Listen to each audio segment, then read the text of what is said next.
Hello and welcome to Graphic Intention. I am going to do an unboxing today. This is the last of my bagged Huacan haul, so I thought I would knock this out so that I can start working on the boxes. The boxes I have stacked in my closet and it takes up almost the whole closet. It is really weird to look at. But anyway, so I wanted to go ahead and get this taken care of so that I don't have any more bagged things. I just don't feel like they're as protected, and I wanted to get the canvas into my flat storage system. So let's get started on this unboxing. This should also be the last of my smaller ones. I think all of the ones I have left are going to be 40 by 50 or 50 by 50. But this one appears to be a 30 by 30. So this is what I call Fire Flower. So give me just a minute and I will look it up in the book. I have found it in the book. This is, excuse me, I think I'm coming down with a cold, so I'm losing my voice a little bit. Isn't that wonderful? I'm just so excited about that. So anyway, this is what it looks like. I thought this was going to be really pretty. This is actually going to be going in my hallway once it's done. So this is Fire Flower. It was bought from AliExpress, the Huacan Store. It is a 30 by 30 square full drill, and it cost me $9 even. I placed the order on 12th of February, and it arrived in the 1st of March. So about 2 weeks to get here. So let's open up this thing and see what it looks like on the inside. I'm just going to go ahead and jot down that this arrived on the 1st so that I don't forget. I have a really bad memory, so, and it did come with the kit. Tray, gel, placer pen, squishy, tweezers. I'm not going to really go into detail about that because they're all the same. Okay. So,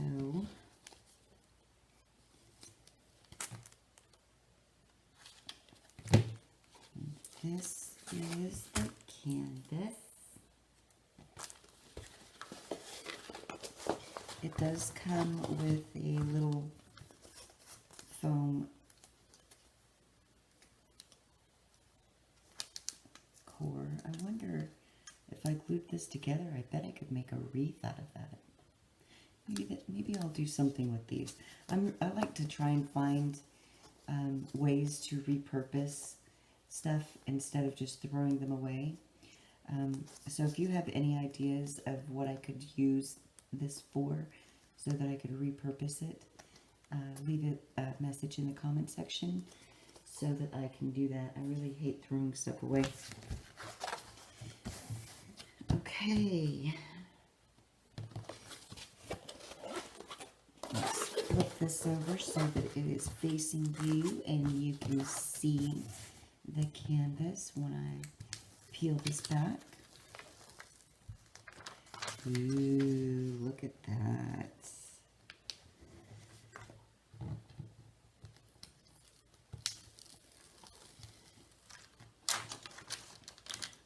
Red and black are my two favorite colors, so having them together in a painting is very exciting to me. Here is the canvas. It does look, even though it is a 30 by 30, it's not a really detailed image, like it's not a face or it's not a big scene or anything like that. It's just a couple of flowers. So I thought the 30 by 30 would be okay to do this particular canvas in, and I would still get enough detail to see what's going on. I might not see all of the little smoky effect of the flame that's around the flower, but that's okay. That's hard to depict in diamond paintings anyway, even if you get an extremely large canvas. So I'm not all that worried about that. Let me pop this side open. It does lay pretty flat, even though I had not lifted this side, but that's because I lifted them so far over. It's such a small canvas. There are no issues on the back whatsoever. It's one of the things I like about the canvases being wrapped around that foam core. It really does help protect the canvas itself. Here is the thumbnail. I think I'm going to lose all of the detail of these sections here where it kind of smokes out a little bit.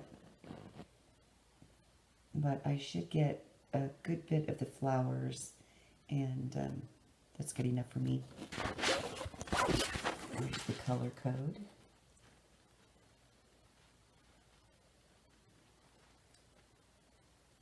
It looks like this symbol here and this one here looks similar, which you wouldn't think would be a big deal, but this color chart is blown up much larger than what is actually on the image. So let me show you the drill field.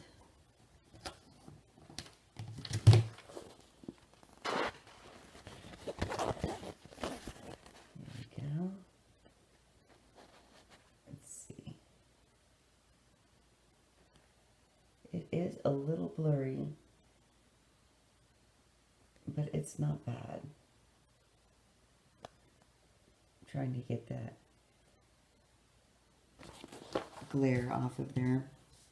The adhesive on this is very good, and there's nothing wrong with the adhesive at all. So I am very happy. I'm going to go through the inventory real quick so that you can see what these drills look like.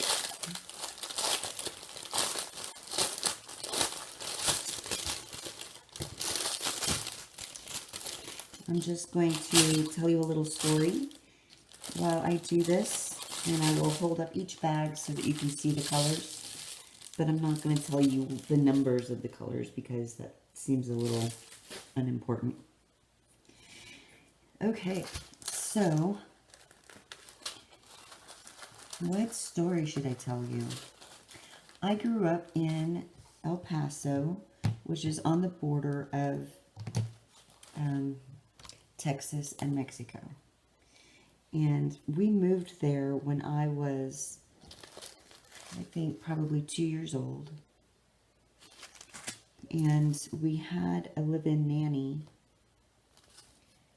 who was from Mexico. She was from Juarez, actually, and her name was Maria. And she was my most favorite person in the whole wide world. I adored that woman. And I miss her horribly. But anyway, so anytime she went home, I would beg and plead, please take me with you. I want to go, you know, see where you live, and I want to meet your family and all that good stuff.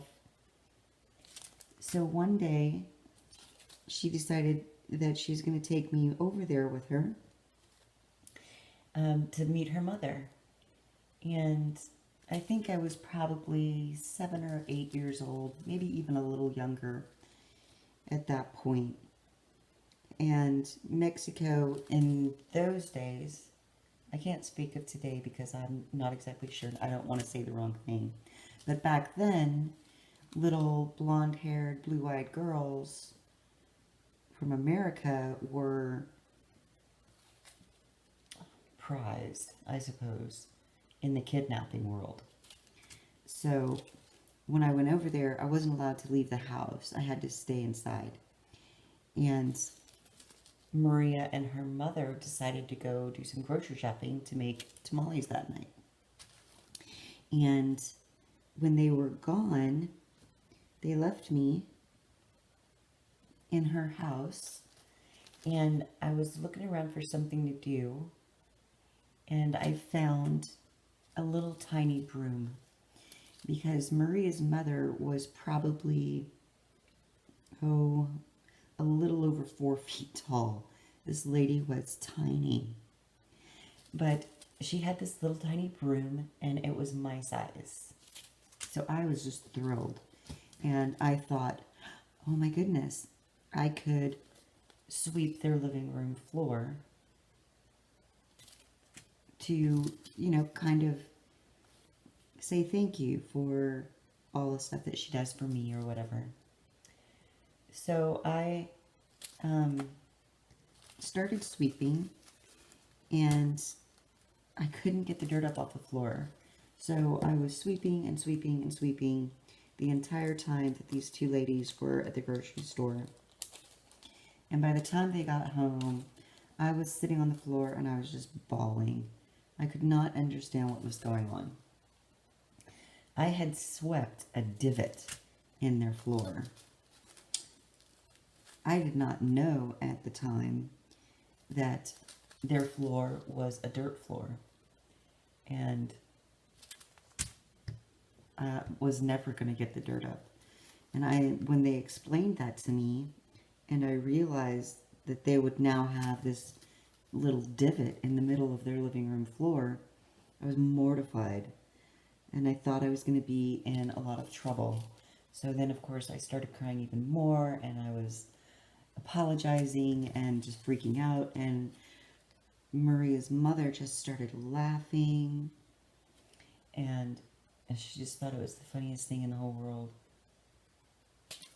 Several years later, she still had that little divot in the middle of her living room floor because it was a fond memory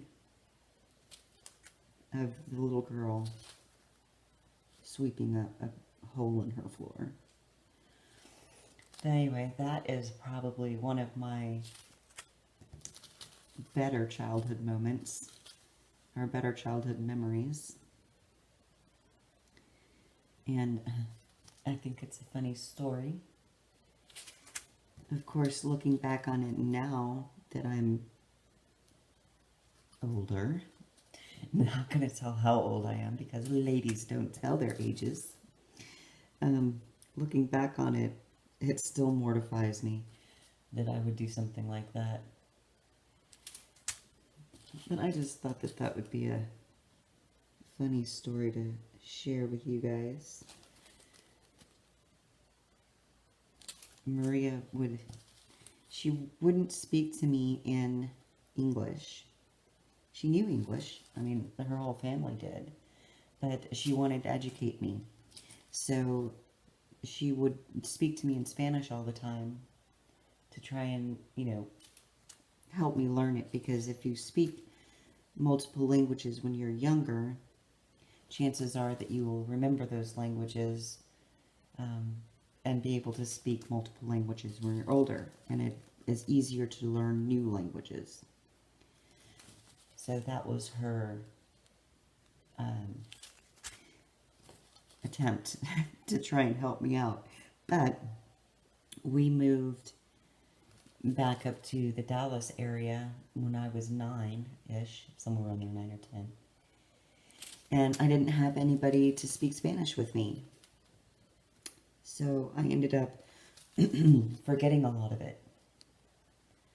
I can still, you know, say hi, how you doing, what's up, where's the bathroom, things like that. But it's been so long now that I've kind of let that slide. And with any language, it's kind of like with any mental thing, really. If you don't use it, you lose it. I don't know if you've ever heard that saying. What's it? But it is very true. I haven't used it, so it's almost completely gone. But I am hoping that if I practiced again, I would be able to pick it back up rather easily. All right, so there's my story time for today. This is Fire Flower I have done the inventory and showed you the canvas. I will be doing a drill on sometimes I can talk. I will be doing a drill video with this, so if you are interested in seeing that, remember this name because that will be the title of the videos associated with this canvas. So, Fire Flower, 30 by 30. Thank you for listening to the story, and remember, if you have any suggestions on what I can do with those little foam core things, let me know, and maybe I'll create all of the suggestions that I find, and I will make a video on that, so that if other people have those little core things, they might be able to recycle or reuse them as well, to lower all of the landfill stuff. Anyway, that is this video. Thank you for tuning in. Hope to see you next time. Bye-bye.